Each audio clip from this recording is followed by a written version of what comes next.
Hey folks, Phil Gallagher here for more daily D&D. Yesterday's match was absolutely crazy. Let's see if we can have another good match. Maybe a shorter one though. I'm kinda hungry.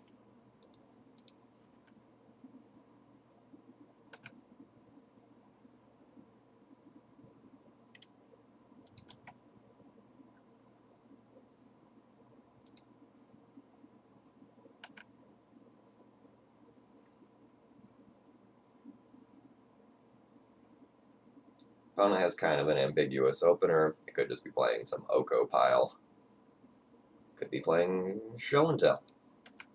Could be playing Ant. Who knows?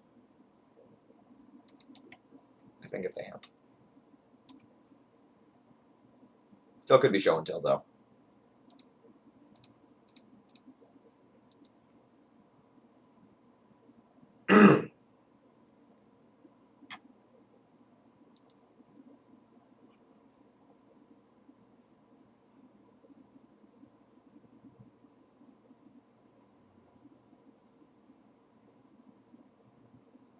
Alright. Probably Ant.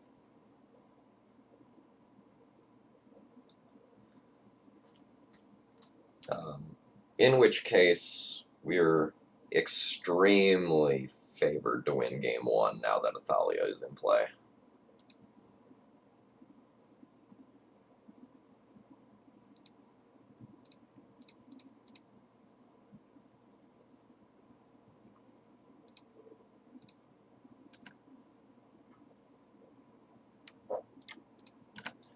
So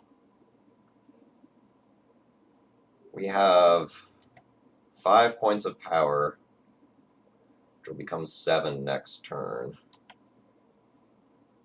So we have our opponent on a swift clock, and we can also port something down.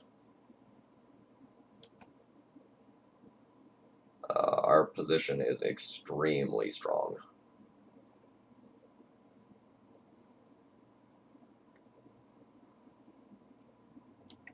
I mean, there are still worlds where we can lose. Like, let's be clear about that.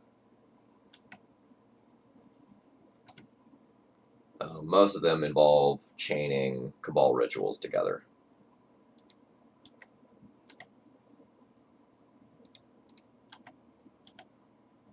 But we've probably done enough damage to eliminate a lot of the ad nauseum lines.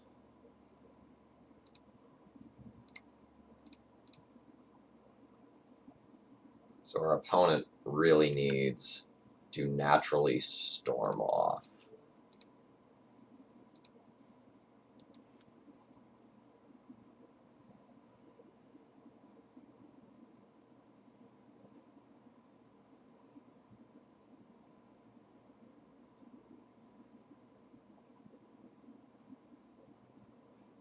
They have a lot of base mana, which is good for them.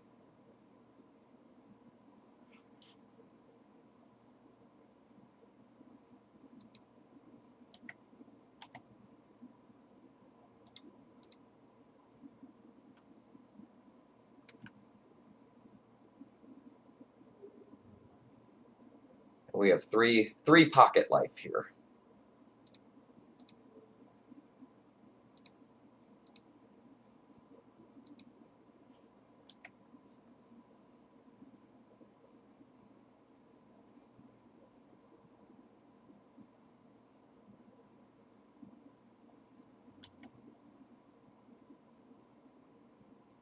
Alright, they're going to make a go for it.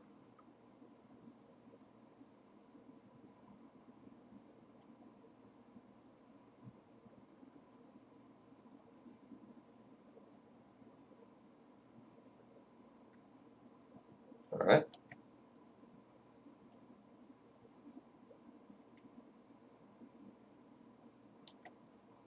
So the Cabal rituals are not netting as much as normal, but they're still netting some.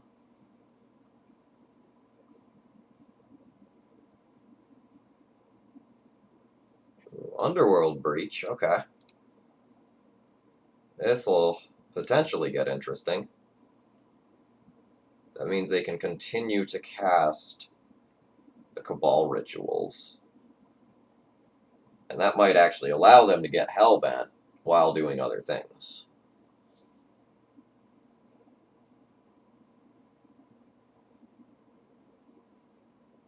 That is not a good sign, though.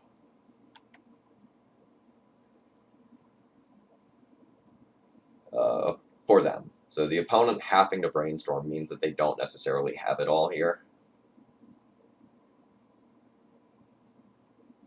And they really need to continue to use the Cabal rituals from the graveyard. So their graveyard size is very precious, but every time that they escape something from the graveyard, they're putting themselves closer to not being on threshold.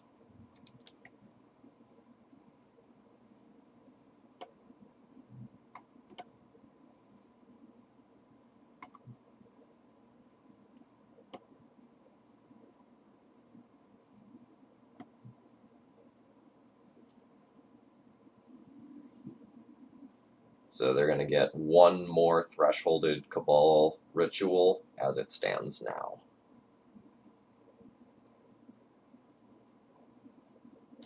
Yikes.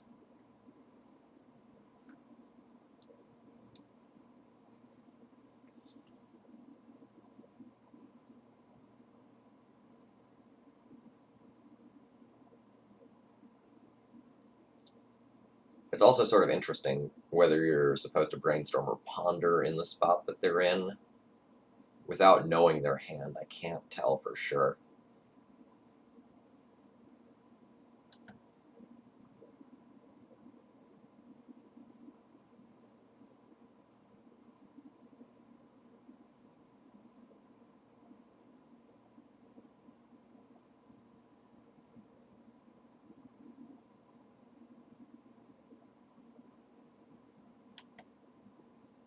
So, is this just a sign of yet another cantrip?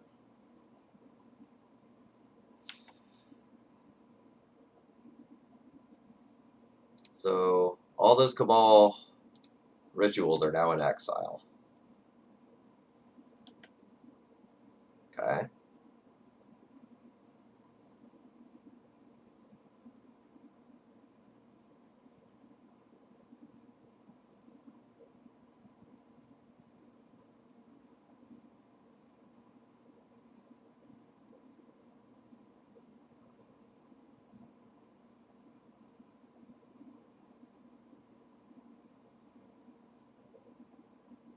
Whoa, we might be dead. They get an Infernal Tutor.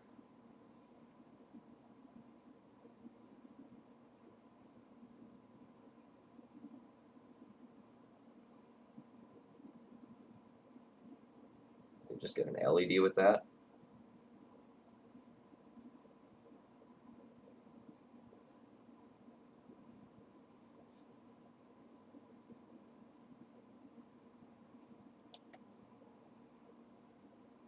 Or they have a Brain Freeze that they got. They do have a Brain Freeze.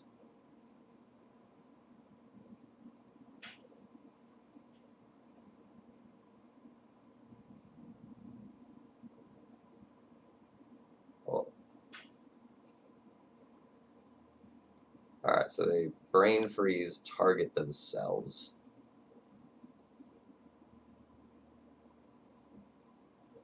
One, 2, 3, 4, 5, 6, 7, 8, 9, 10, 11, 12, 13.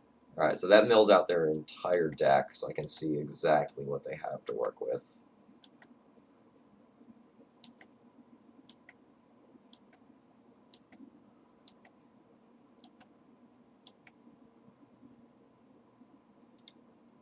Okay.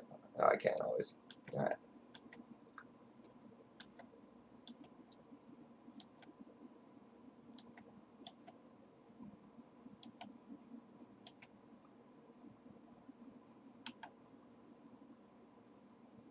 Okay, so they are not traditional Ant. They are a full-on Breach deck. So I'm not going to make my opponent click through all of this. I'm just going to explain what's going on here. What they're going to do is they're going to eventually escape the Thassa's Oracle. When it enters play, they're going to go and words. They're going to use the trigger to just win the game since they have no cards left in library. So Lion's Eye Diamond still nets them mana positively, and their graveyard's big enough where they can actually just like go and get the win here. So I'm going to go ahead and concede here and not make them click through all of that because it's a bear.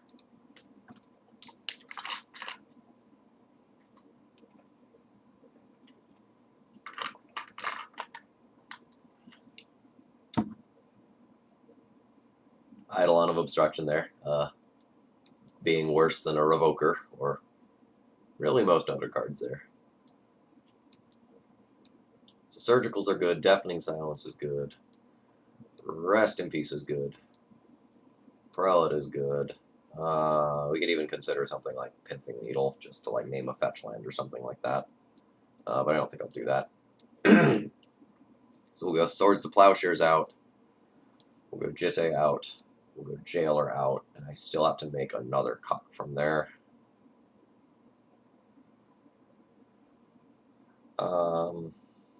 Probably just a Stoneforge Mystic is fine.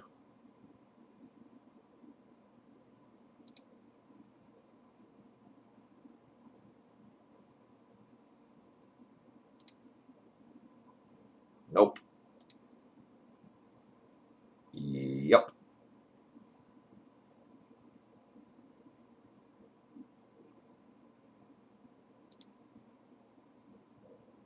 We'll junk the sword. I don't see ourselves ever casting that card this game.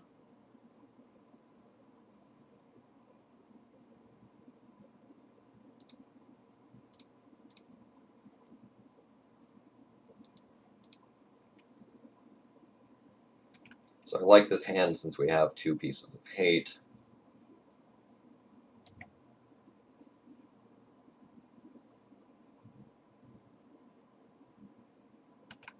Really, the big question is, like, what sort of removal are these Breach decks going to be playing, and do I need to hold back the Mom? I will probably be holding back the Mom. It's just so risky not to, for relatively little gain. The Breach decks are new enough that there's not really a stock version yet. There's about 4 different Breach decks running around that are various degrees of all-in on the combo.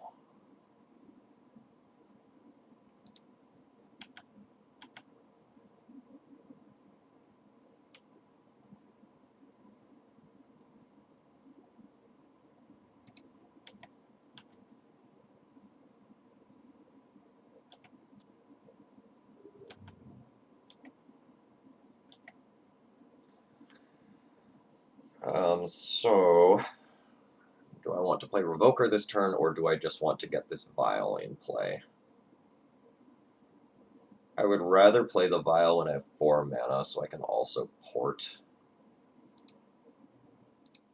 So even though getting that in play is so stellar, I think I'm going to go ahead and do this.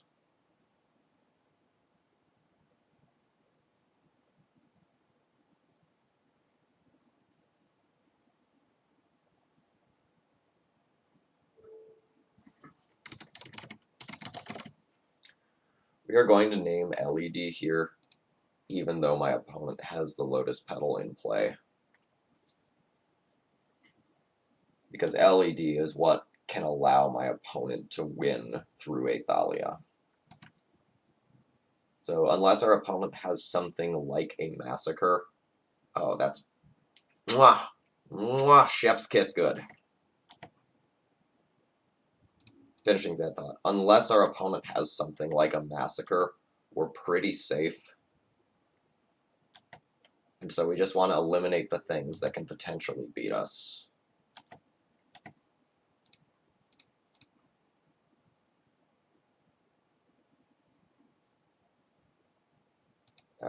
We had some moto lag there. Alright, the game on the draw will be a little bit harder, obviously, since our opponent has a very good shot of going off on turn 2 before we get one of our impactful cards down. Or this thing.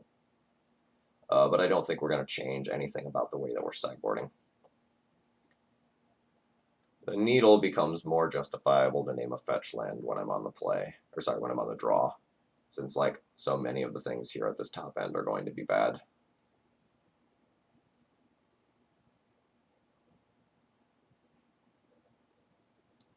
I will, in fact, do that.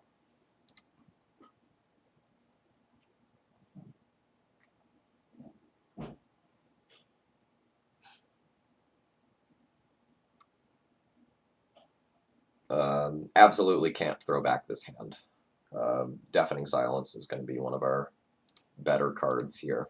I'm not in love with Deafening Silence, but it definitely shines in a matchup like this one. It's just awkward that if we get Thought Seized, this hand loses out on so much.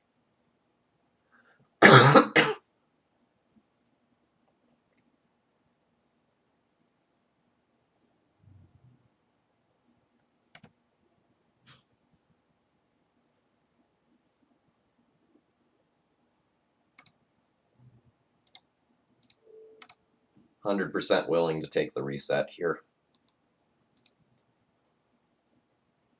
I don't know how tight my opponent is on mana, but the reset probably favors us since we have 4 lands in hand.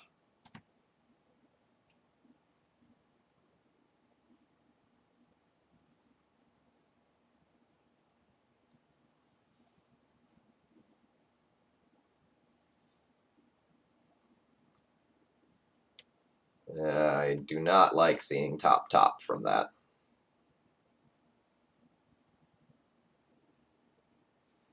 I also don't like seeing that. So we have a good ability to play around a Massacre this game. I like that. But since our opponent went top with a Preordain, it's very possible that we will just die before I get a chance to play the Sanctum Prelate.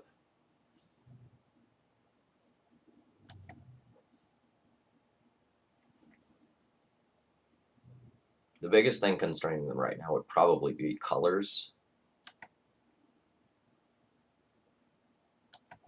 Never mind, there's the other color.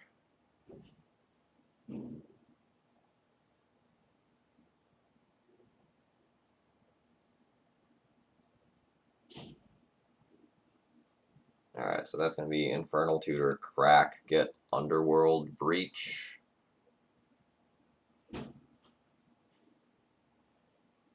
Underworld Breach for 2 mana. LED for 3 of these cards.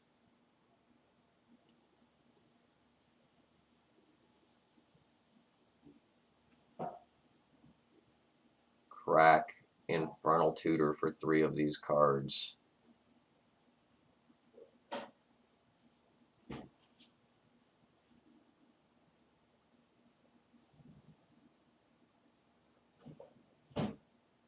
LED for 1, 2. Oh, they.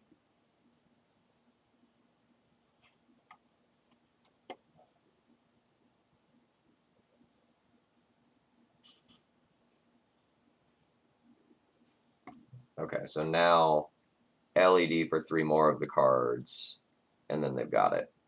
And it's just deterministic. There's nothing that I can do.